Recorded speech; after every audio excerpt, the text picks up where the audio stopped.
একটি চিঠি এসেছে। চিঠিতে এক ভাই প্রশ্ন করেছেন, কোরবানি অজীব হওয়ার শর্ত কয়টি?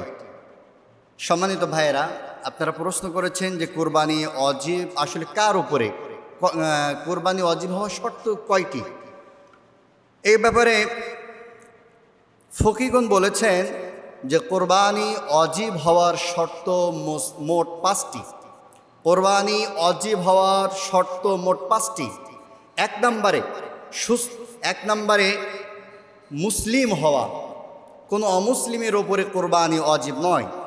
নাম্বার 2, সুস্থ মস্তিষ্ক সম্পূর্ণ হওয়া, কোনো মস্তিষ্ক বিকৃত ব্যক্তির ওপরে কোরবানি অজীব নয়। নাম্বার 3, কোরবানি অজীব হওয়ার 3 নম্বর শর্ত হচ্ছে প্রাপ্তবয়স্ক হওয়া। অপ্রাপ্তবয়স্ক, নাবালেগ, শিশু, মাসুম বাচ্চা, এদের উপরে কোরবানি ওয়াজিব নয়। 4 নম্বরে হচ্ছে মুকিম হওয়া, অর্থাৎ যারা মুসাফির তাদের উপরে কোরবানি ওয়াজিব নয়। মুসাফির কারা? যারা তার বসত বাড়ি থেকে, তার বসবাসের জায়গা থেকে 48 কিলোমিটার কিংবা 48 মাইল 57 কিলোমিটার পথ অতিক্রম করে যারা চলে যায় তারা হচ্ছে মুসাফির। এই মুসাফিরদের ওপরে কোরবানি ওয়াজিব নয়। 5 নম্বর হচ্ছে নেসাব পরিমাণ সম্পদের মালিক হওয়া। নেসাব পরিমাণ সম্পদের মালিক হওয়া। নেসাব কি?